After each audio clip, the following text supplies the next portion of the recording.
So I want to talk a little bit about what the impulse momentum means, how to think about it, and I want to do an example, a very simple example of the impulse momentum theorem. We're going to see more examples later, especially when we come to the idea of collisions. But let's do a simple example of this really quickly. So let's just ask ourselves, a ball is dropped, the camera's stand is shaking for some reason, dropped from rest. How long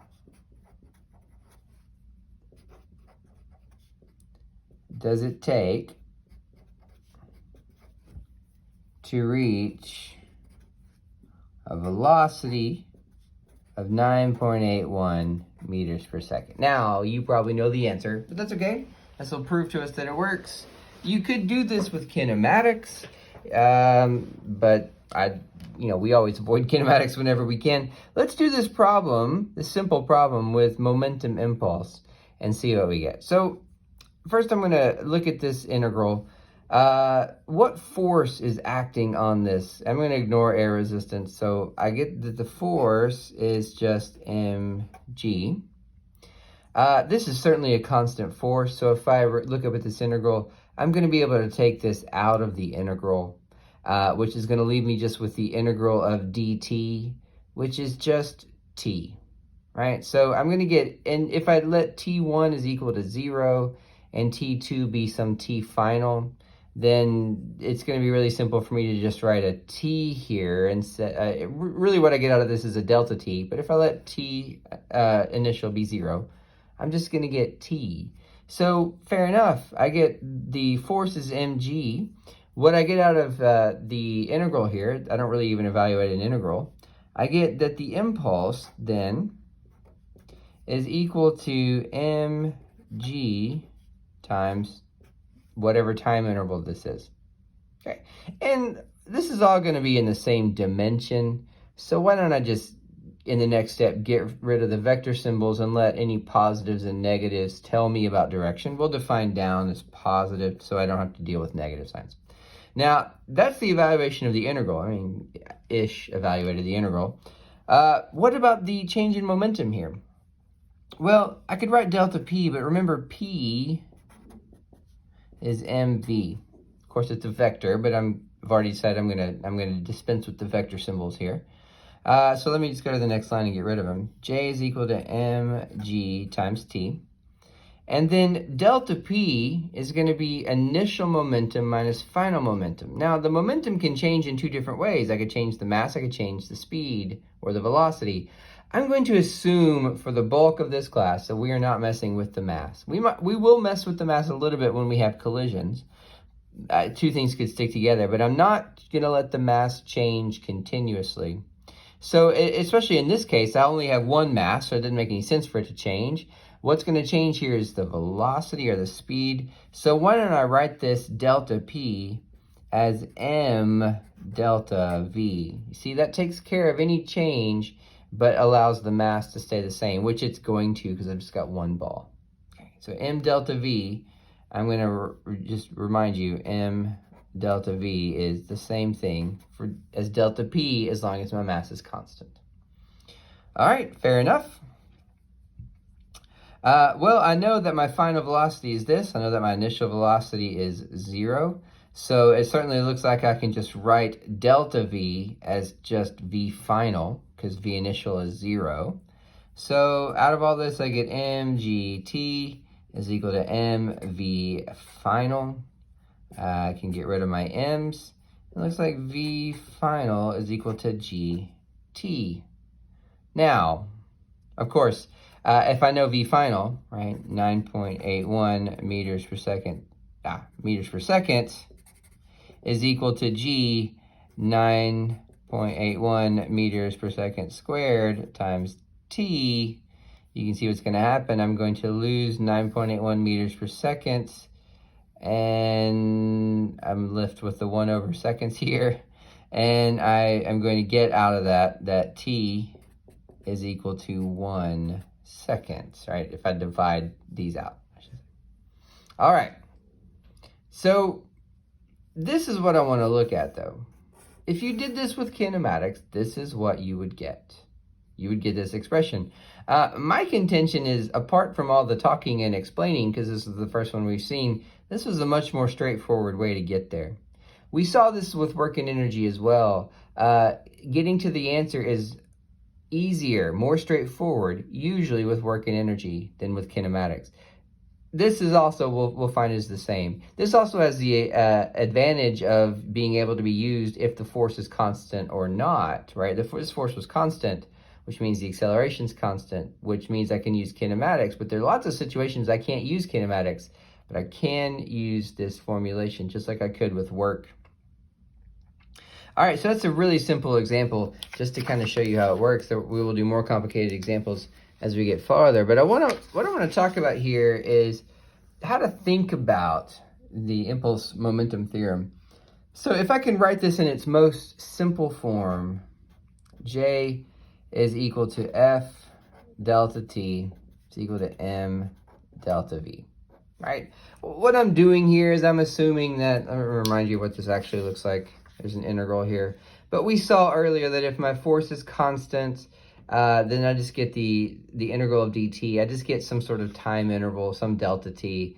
And if my mass is constant, I'm going to get some sort of m delta v here. So this expression very often simplifies to something like this, which is what I'm going to use to think about this conceptually. Everything I say will still work if I'm using the full form, but I'm going to think about this conceptually. If I just look at this part of the equation, F delta T is equal to M delta V. Okay, let's solve this for the force. Force is equal to M delta V over delta T. Okay, what does this mean? Well, this tells me there's a really explicit relationship between the momentum of, or the change in momentum of an object and the time it takes to change it, right? Most of you have been through driver's ed. Some of you might need to go again. No, I'm just kidding. Most of you have been through driver's ed, and you probably have heard in driver's ed, don't ever try to beat the train. If you didn't hear it, let me say it. Don't try to beat a train through a crossing. Why is that? Because the train can't stop on a dime like little cars can. Train takes a long, long, long, long time to stop. Why is that? Well, a train has an enormous mass. So for a train, the numerator of this thing is enormous. No matter how small the change in velocity, the train could be going reasonably slow. Its mass is so gargantuan that this change in momentum is just by nature really big. Now, the train can only apply a certain amount of force, right? It doesn't have an infinite amount of force available to it. So it can only apply a certain amount of force. What that means is for that force to change this enormous momentum takes a really long period of time, right? It means the train can't stop just in a matter of seconds. You could do the same argument with work and energy. Train takes a long distance to stop. This one tells you that it takes a long time to stop. That's because its mass is so gargantuan. All right, now let's flip it around and think about a different object. What if we think about something, say, a golf ball? Golf ball has a really small mass. And if you're teeing off, I don't play golf, maybe I'm getting the terminology wrong, but you guys can correct me in the comments if you want. If I'm teeing off, the initial velocity is 0. And the final velocity is something pretty high, but because the mass of the golf ball is so small, this numerator is just going to be pretty small by nature. Okay, well, the delta T for the impact of a golf ball with the club is really small, right? If you're swinging a club full force and you hit a golf ball, it's not 0, but it's something really, really small. So no matter how small the numerator is, this denominator is tiny. That's going to result in a really large force, which is why the ball, ends up going at a really large speed. Because this delta T is so small, you apply a huge force to that thing. Think of something else, like think of a super tanker on the ocean. And again, enormous momentum because the enormous change in momentum because the mass is so huge. If you're going to turn that thing, right, you have to apply a force again for a really large amount of time, just like I did to stop the train. So hopefully you're getting an intuition for how this works with the amount of time you have to apply a force in order to change a momentum. That depends on how big the object is, how massive it is, how not massive it is. It depends on how much time you have to apply the force. But there's this relationship between all of them. And I would encourage you to take this expression and just kind of solve it for different things and think about what does it mean? If I solve this for delta t, right, I get an m delta v over a force. What does that mean? Well, if the force gets really small, then my delta t gets can get pretty big. But just play around with the relationship between these and just think about certain situations. There's one particular one I want to call your attention to. It's a really interesting situation. Let's take an immovable wall, right? And let's throw a couple of balls at this wall. So this ball has a mass m, and it's got an initial velocity that looks like this.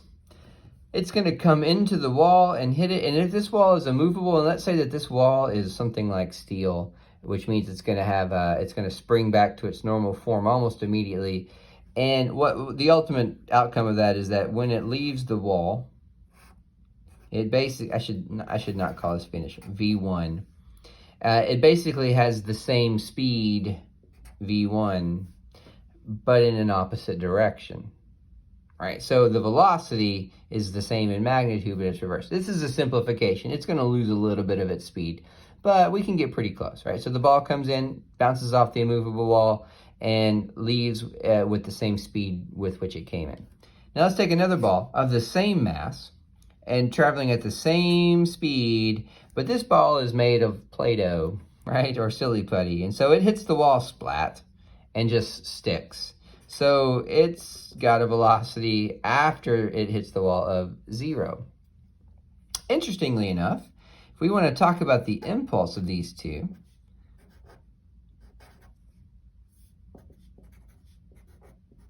right? And these are vectors. Maybe I should be explicit here. These are vectors.